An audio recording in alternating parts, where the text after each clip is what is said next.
And that's the thing about the Little Mermaid franchise that I think that they're trying to portray with themes, which is guys are guys and chicks are chicks. Guys don't know chick stuff and chicks don't know guy stuff.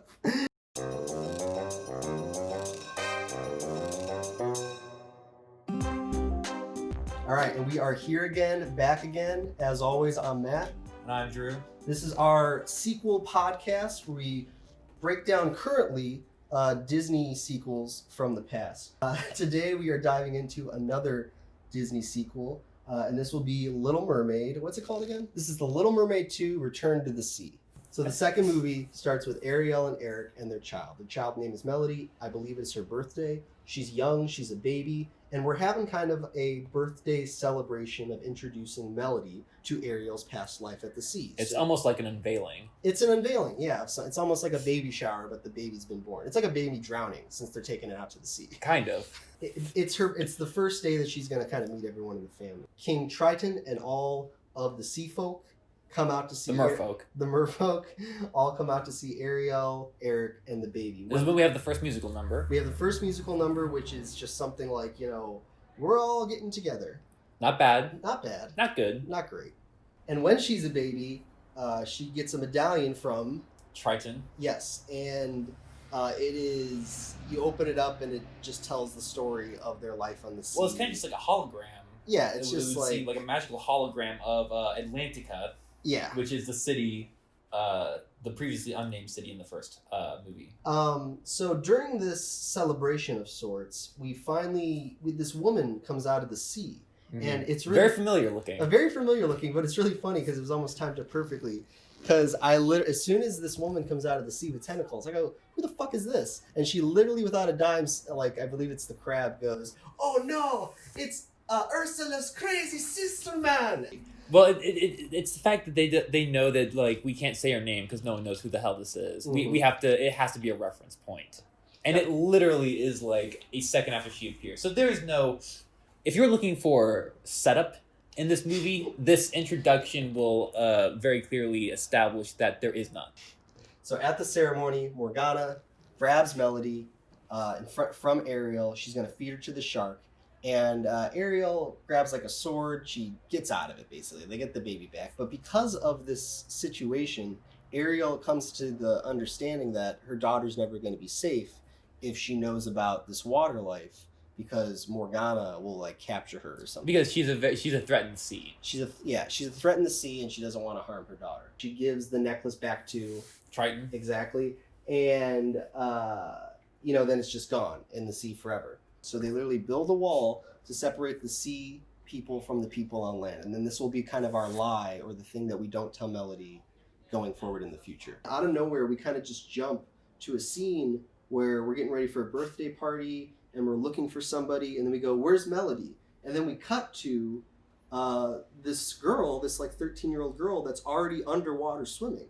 So we find out that this is Melody that's in the water and that it's her birthday today. And she is already going against her mom's word. She's floating around in the water. She's holding her breath for a very good amount of time. And we established that she is not, in fact, half like merfolk. No. Like it's very clear that she's indeed full-blooded human. No, this baby is full human baby, but she notices things. She notices that she can like talk to the crab, exactly. For example, or that she can feel, she feels the water calling to her, or the fishes calling to her or something. So she's got kind of this like, hormonal fish connection that's taking place. So when Melody is swimming underwater, she finds that necklace that's from her childhood. She sees her name on it, and she thinks that there's something suspicious about it. So she gets out of the water, she goes to her birthday party, and to more so give into the idea that she's like, awkward, and she's a teenager and she doesn't fit in this human world.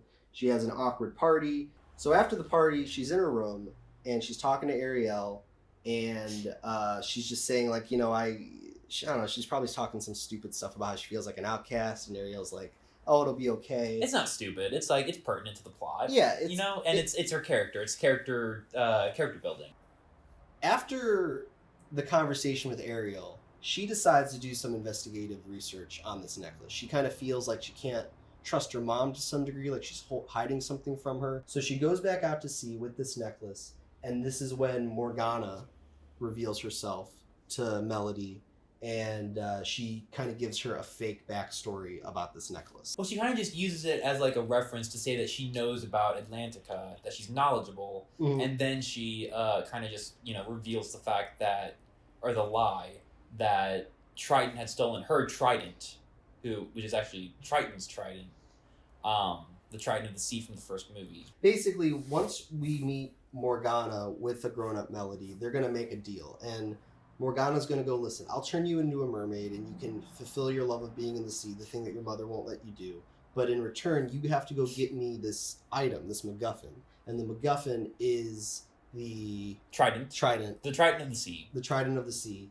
Basically the same thing that Ursula is after in the first one. So now we have this kind of misinformation mission going on where we're going to have Melody go after the Trident of her grandfather, while at the same time, Ariel discovers that her daughter is missing. So she goes to her father and she says, help me search the sea for her. So we kind of got two things going on where someone's looking for the person and the person's trying to, Melody is that person, and Melody's trying to kind of stay incognito and do this kind of secret side mission. So Melody comes across our two cheap discount Timon and Pumbaa, which is a penguin and a walrus. They're going to help her go get the trident, and their whole thing is that they want to be heroes, but they suck at being heroes. I actually didn't mind that. We'll move past it. So they successfully steal the trident from King Trident. It's not difficult at all. It's not difficult at all. It's just kind of sitting there. You would think he would be holding onto it at all times, but it's just kind of sitting there. He's actually got like a stand for it. He's got a stand for it. So he actually lets it leave his grasp quite often. Yes, and this is another one of those scenes of kind of miscommunication because we have the king looking at a picture of the granddaughter. Little does he know that Melody is there in that moment looking up at him like he's this big villain because Morgana told him, but really that's her grandfather. And either way, Timon and Pumbaa, our walrus and our penguin, get separated from Melody. Melody gets the trident. She goes to Morgana to give it to her. And then when this happens, we get kind of our big confrontation scene where Ariel comes down. Melody's standing in between Ariel and Morgana. She doesn't know who to trust. Morgana's saying like, oh, your mother always lied to you. Trust me, give me the trident. Ariel's like, no, like, don't give, she's the reason why I never told you about this world. Don't give her the trident. So you can probably guess what happens next. Melody gives Morgana the trident. She does Ursula 2.0, where she's basically just trying to be the bad guy with the trident again. Very similar to the last breakdown I did. Battle, battle, battle. Melody goes up on the thing with her new legs. She defeats Morgana, gives the trident back to the king. He defeats Morgana, freezes her. After they defeat Morgana, Trident gives Melody like an offer.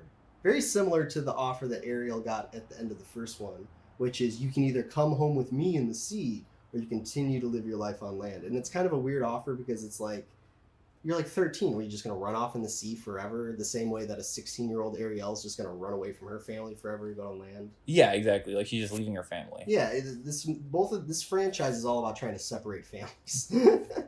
So Melody says instead very cleverly, like, I've got a better idea. And they tear down the wall. The water comes all the way up to the steps. Everyone can be happy, even though really, like, you know, this trident can turn people into mermaids, mermen, you know, whatever. But I guess the point is that we can just always talk at the edge of the sea together. They talk at the edge of the sea. It's about communication. Communication. And, you know, Melody jumps in the water. She gets all the kids to jump in the water.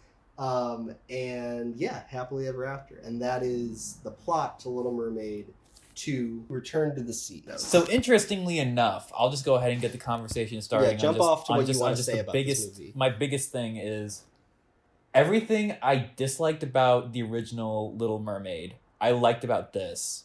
And then everything I liked about the original Mermaid, I thought dragged in this. Yeah, let me jump into this because both movies do the same thing, where the plot is the villain needs to get the trident, so they use the naiveness of the young teenage girl protagonist to do a mission, but the protagonist mission is often something different, right? So like with Ariel, she wanted to fall in love with a guy, and Ursula can use that naiveness to trick her into, like, getting her voice and then getting the trident later on. Yeah, I thought that naivety in Ariel was very useful for Ursula to use. I think they do it better in this movie. With that thread, because it's more believable that Melody, she has like a calling to sea, almost like Moana. So that is my point exactly. I thought that Melody's motivation was a lot stronger. I thought it was there was a lot less of a disconnect because it was much more directed toward finding out who you are and like your past. And there's this mystery of why does this medallion have my name on it, and what is this place of Atlantica? What does it have to do with me? I felt like that was a stronger motivation. I like Melody more than Ariel. Exactly, and especially when it goes to that scene and she's like in that rowboat with is she with Sebastian at that point? I believe so. Yeah, and it's just like she's taking the initiative to like go and like figure this out. Like that struck me as just like a very like strong scene. Like this is a scene that like is like a cornerstone of the script. And it's better than Ariel because Ariel just stumbles across the ship that crashes and she saves the guy that she's going to marry. Exactly. Whereas in Melody makes a choice to go out and find out. She's proactive, and she is proactive. That's all you need in a protagonist. Yeah. Ariel is very reactive to the events around her. And this is good because let's talk about Melody for a little bit. So I want to just complete my argument real quick, just put a pin in it, and just kind of why I think Morgana is a weaker villain. Her whole plan was just to do what Ursula did, except she does it kind of worse. Oh yeah, I mean, both these, like, this second movie is doing the same plot as the first movie, but they're switching everything. Which is smart in some places, and then is just in some others. So in regards to like Melody going out to sea the same way that Ariel wants to come out to land, like that's a nice flip that works. But with the villain, they just want the same thing, and she's just kind of a worse Ursula. And I actually liked elements of her being a worse Ursula. I thought they were going to play with that more. That would have been nice. But like we said before, this plot is meaty. And with these direct-to-the-video movies, you got to be like a lean 75. Yeah. So there unfortunately probably just wasn't enough room to kind of develop Morgana like that. And I want to talk about Melody a little bit. I was going to say, let's go back to her. I want to talk about Melody a little bit. So Melody is the daughter of a human-woman-fish hybrid, and basically Eric, who is just... he's technically a prince. He's a coat rack, is what he is. Okay. Okay. But Melody is the daughter of these two people, and she doesn't have fish genetics, but they're trying to also reference that she kind of does. And I don't want to get into this whole conversation about fish genetics because it's going to get very sloppy very quick. But it's interesting how they try to have their cake and eat it, to where, she can't breathe underwater. But in that first scene, she is swimming underwater for a very long time. When she has to go down and get that necklace, that medallion, she is like, at the bottom of the sea at that point. And she is not affected by this at all. This is like on sea level, and she is holding her breath for a very, very long time. And they're almost trying to suggest that she has mermaid-like qualities, even though she's a full kind of human. I don't know. And she can also talk to the crab, which is another thing. Sebastian, which is like, why can this human talk to a crab? So she's got some fish qualities, but she's still a human girl. Did she ever talk to any sea creatures that's not Sebastian? No. I guess until she turns into a mermaid. But up until that point, she shouldn't be able to talk to fish because she's not a fish. But she's talking to Sebastian. She's keeping Sebastian almost hidden from Ariel.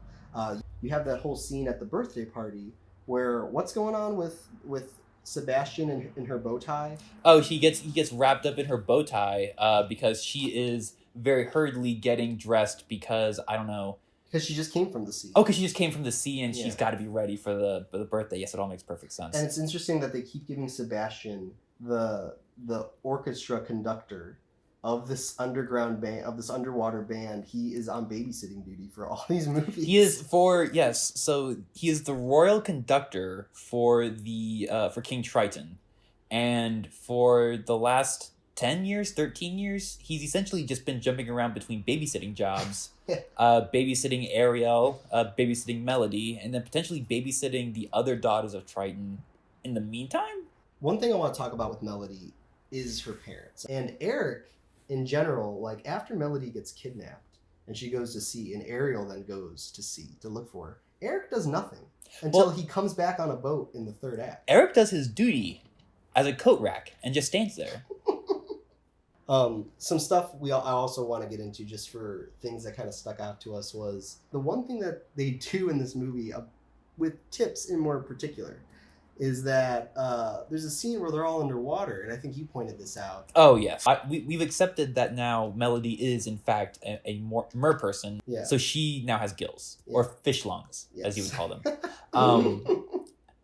However, the penguin and the walrus, Tip and Dash, have not been altered by magical trident in any way, and nevertheless are able to hold their breath for multiple scenes underwater where they are infiltrating Atlantica, stealing the trident, and I don't even know what happens after that. I guess they eventually get back to the surface a few hours later. And what was the device that you wanted? Well, that was the whole thing. Was I believe that like an easy workaround or would just be fashioning some kind of contraption for Melody to use while she was human, because we've established that she is going around collecting these valuables, skirting around her mother's objections to her going into the ocean, and essentially doing some deep sea diving. But she's not. She don't have any equipment. Yeah, she's not a mer person, so she would in effect kind of fashion some kind of crude contraption that would work, and that she would kind of carry around with her. And when she has her gills or fish lungs, she can then use the device to help Tip and Dash kind of infiltrate with her, and you have a rational reason for why these air breathing animals can now exist in this. Well, even more than that, environment. If you just put a contraption on her in that opening scene where she's swimming underwater, deep, like scuba diving apparently, if she just has a device on, then that's something that her father can use later. I was just about to say that. I was about to say two things. I was going to say that does give Eric the Coat Rack something to kind of like make him useful. I was also going to say it is something that would kind of help develop Melody's character a little bit, or give her like a little bit more of a dimension. Yeah. Is that she is thinking about her emotional connection to the water in a functional way, where she is using her brain to kind of help her love for the water kind of like grow. Yeah. Before we kind of jump into ranking it, there's nothing really more I want to talk about with it. I don't know if you want to talk about anything more with it. No. Yeah, it's a pretty straightforward movie. It's straight to video. It's a 1 hour, 15-minute movie. We've kind of already touched on the little weird things that we kind of noticed, but I guess the main question is, the reason why we do the podcast is 3 main questions. So the first question, as always, is, does it work as a sequel? I actually have to give this some thought. I had not given this thought. Okay, so for me, it does not work as a sequel. Okay. And that is a little controversial because I actually like this movie a little bit better than the first Little Mermaid.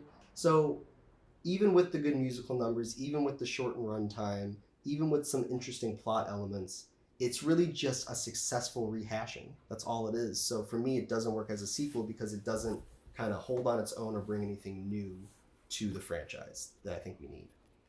I'll say this.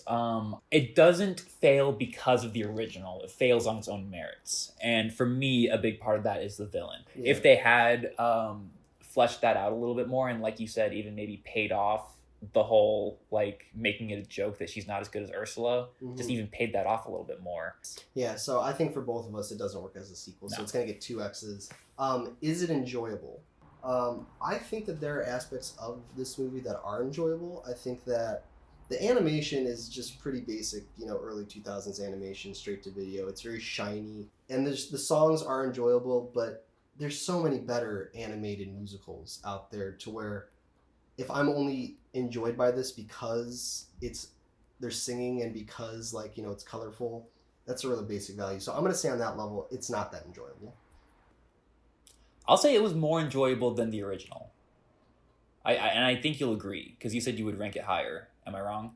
I rank it a little bit higher, and it is a little bit more enjoyable than the first one, but there's aspects of the first one that are more enjoyable than this. So they're both kind of a mixed bag for me. They are. They're both very mixed. I will say I think that this one, honestly, watching them both back to back and just kind of watching them as just strictly analytical, I think that there was more to be gained from the second one, but there was still way too much lacking. I don't think that I would consider it more enjoyable than less enjoyable. And I think the third category that we're going to be introducing to this whole podcast is, does it need to exist? Because a lot of these first movies are really, really enjoyable, solid movies that you don't need to continue the story. Now, sometimes you have, sequels that do a good job and continue on. Like I would say Aladdin, King of Thieves, yeah, it can exist. For me, that's okay.